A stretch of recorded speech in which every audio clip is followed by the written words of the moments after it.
Sir Raghuramakrishnaraju గారు చెప్పారు కదా సార్, జగన్మోహన్ రెడ్డి గారు మీరు ప్లీజ్ అసెంబ్లీకి రండి. మీకు నేను మాట్లాడే వెసులుబాటు ఇస్తాను. నేను ఈ మైక్ ఇవ్వకపోతే అప్పుడు మీరు మమ్మల్ని క్వెషన్ చేయాలన్నట్టుగా రఘురామకృష్ణరాజు గారు కూడా చెప్పడం జరిగింది. నేను చెప్తుంది మీరు వినలేదు ఇందాకల ప్రశ్న. ఆయన హ్మ్. పంపించిన ప్రశ్ననే అడగడానికి ఫిజికల్గా మనిషి లేడు అన్నదే వాళ్ళ సమాధానం. హ్మ్. ఉన్నా లేకపోయినా మాకు ఈ సభ మీద గౌరవం ఉంది, వాళ్ళకి ఈ సమాధానం అని చెప్పే నేపథ్యం వెసెస్ ఒక మనిషి ఫిజికల్గా కనబడతాయి. ఎవరో దగ్గర జ్యోతులు లేరు గారు హ్మ్. నన్ను ఏమైనా అపోజిషన్ అనుకుంటున్నావా, నాకు నువ్వు 2 నిమిషాలు కూడా టైం ఇవ్వట్లేదని ఆయనే మొత్తుకుంటాడు. ఇవన్నీ ఒక గేమ్ ప్లాన్ ప్రకారం నడుస్తున్న ఒక అసెంబ్లీ సమావేశాలకి వెసెస్ వీళ్ళ దగ్గర కౌంటర్ ప్లాన్ లేకుండా వెళ్ళి లాభమే ఉంది. అవును సార్. ఇప్పుడు మా క్వెషన్ అదే సార్. ఇప్పుడు ఒక వ్యక్తి, ఒక అపోజిషన్ లీడర్ ఎవరైతే విపక్ష నేత జగన్మోహన్ రెడ్డి గారు వైఎస్ఆర్‌సీపీ పార్టీ ఒక ఎమ్మెల్యే ఒక క్వెషన్ లెటర్ పూర్వకంగా అడిగినప్పుడు ఆ వ్యక్తి అన్నా ఉండాలి కదా అంటున్నాం అక్కడ. ఆ వ్యక్తి లేకపోతే ఇంకేం కంటిన్యూ చేస్తారు సార్? ఇప్పుడు వ్యక్తి దేనికండి? ఇప్పుడు ఆ వ్యక్తి రాసిన వ్యక్తి రాసిన క్వెషన్స్ ఆ వ్యక్తికే తెలిసింది. ఆ వ్యక్తి లేకపోతే ఇంకెలా సార్ కంటిన్యూ చేసేది? గౌరవ ఎమ్మెల్యేలు క్వశ్చన్ నెంబరు 169 ఎవరు? బూచేపల్లి శివప్రసాద్ రెడ్డి, తాడిపత్రి చంద్రశేఖర్, విరూపాక్షి గారు అండ్ డాక్టర్ దాసరి సుధా గారు, మచ్చిరసి విశ్వేశ్వరరాజు గారు ఎమ్మెల్యేలు అడిగిన ప్రశ్న ఇందాక అమ్మకూడదు. 2019-24 మధ్య కాలంలో లబ్ధి పొందిన విద్యార్థుల వివరాలు మరియు విడుదల చేసిన మొత్తం ఏమిటని అడిగితే దానికి సమాధానం ఏముందండి?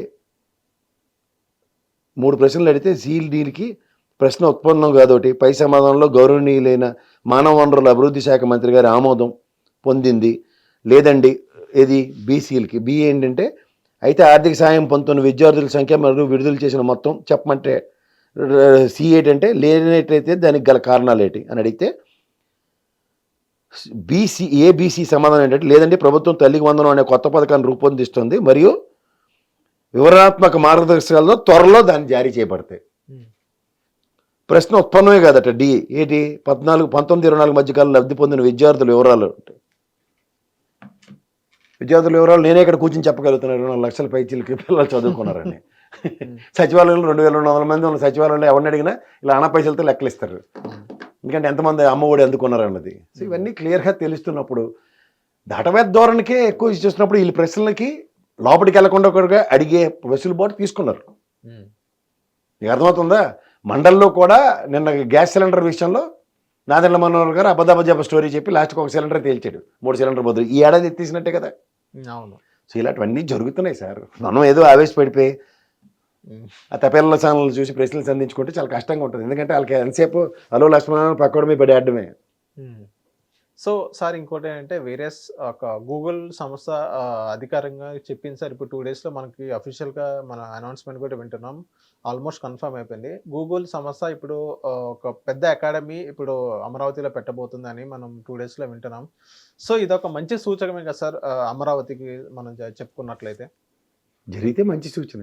అలా అదని డేటా సెంటర్లాగా ఈ కథలైతే నాకు ఓపిక లేదు. అంటే గూగుల్ అయితే కొంచెం నమ్మొచ్చు, ట్రస్టబుల్ అని గ్యారంటీ కదా సార్. ఎప్పుడైనా సరే ఒకటి గుర్తుంచుకోండి, ఆన్ గోయింగ్ మన రాష్ట్రం ఎంత కాదన్నా 2 టర్ముల గవర్నమెంట్లో దగ్గర 33,50,000 ఒప్పందాలు పట్టుకుని ఉన్నాయి.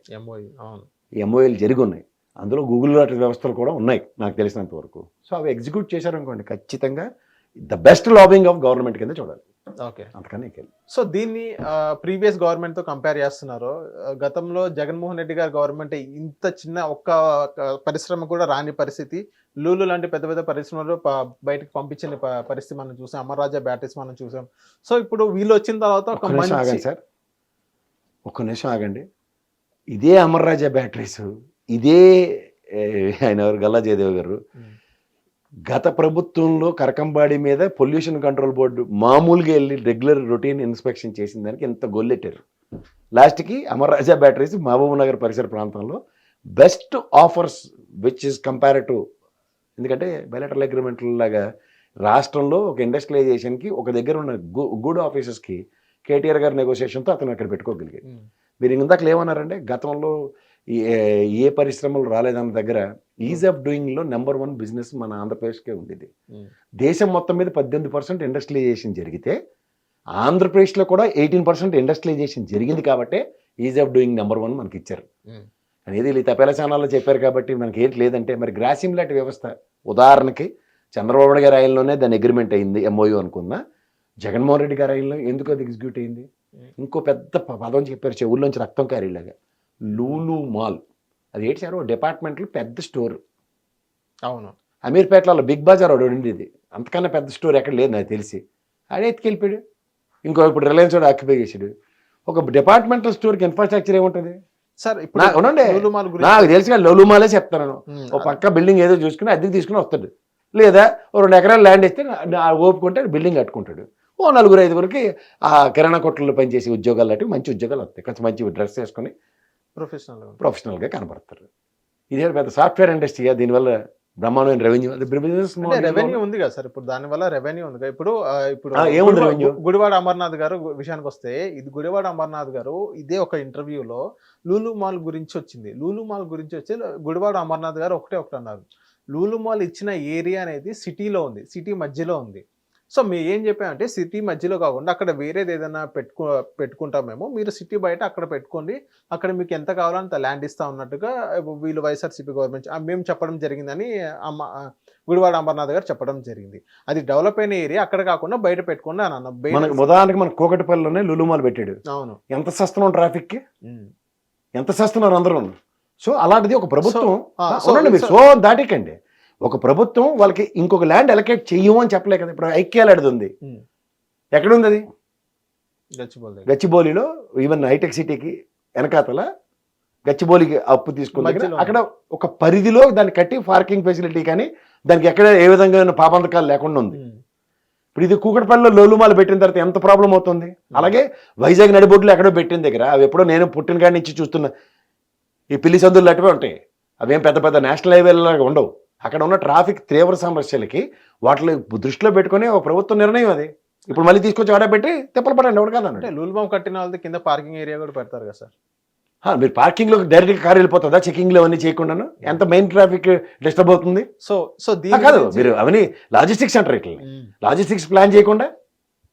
దీని గురించి ఏమంటారంటే, డెవలప్ అయిన ఏరియాలో కాకుండా బయట పెట్టమంటారు. ఓకే, మరి అమరావతిలో అమరావతి పరిసర ప్రాంతం ఏం డెవలప్ అవ్వలేదు కదా, డెవలప్ అయిన వైజాగ్ దగ్గర ఎందుకు పెడుతున్నారు క్యాపిటల్? అది కూడా ప్రశ్నిస్తున్నారు చాలా మంది. ఎవరైనా అదే ప్రశ్న చేస్తారు, రూపాయి డబ్బులు ఎక్కడ వస్తారు బాబు 10 మంది జనసంతృప్తి దగ్గర అని చెప్తే. మన నాగరికతలో నది పరివాహ ప్రాంతాల దగ్గర సంతరించుకున్నాయి సార్. ఎందుకు? ఒక నీళ్ళు దొరికితేనే. లేదు, ఎడారిలో అక్కడ ఖాళీగా ఉంది ల్యాండ్, బాగా దొరికింది మనకి, రాజస్థాన్ వెళ్ళి పెట్టండి, నీళ్ళు లేవే. ఎగ్జాంపుల్ చెప్తున్నా. సో ఇట్లా మీరు ఒక నాగరికతలే సంతరించుకున్న దేశంలో ఇవాళ జనసంద్రత ఉన్న దగ్గర బిజినెస్ మోడల్స్ ఎవడైనా ఎస్టాబ్లిష్ చేయడానికి చూస్తారు. అది దాని ఇఫ్స్ అండ్ బట్స్ కూడా పరిగణలోకి తీసుకోవాలి. ఓకే,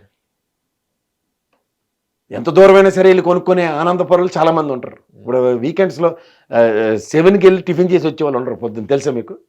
వాళ్ళని ప్రాతిపదిక తీసుకుని ఇక్కడ హోటళ్ళన్నీ మూసేయండి, హైవేలో పెట్టండి అంటే. So thank you sir hit టీవీకి వచ్చినందుకు. హిట్ టీవీ యాప్ ని డౌన్లోడ్ చేసుకోండి. ఇందులో short news, live news, entertainment movies అన్ని అవైలబుల్ గా ఉన్నాయి. Please download Hit TV app. Hit TV app. Hit TV యాప్ని ఫ్రీగా డౌన్లోడ్ చేసుకోండి.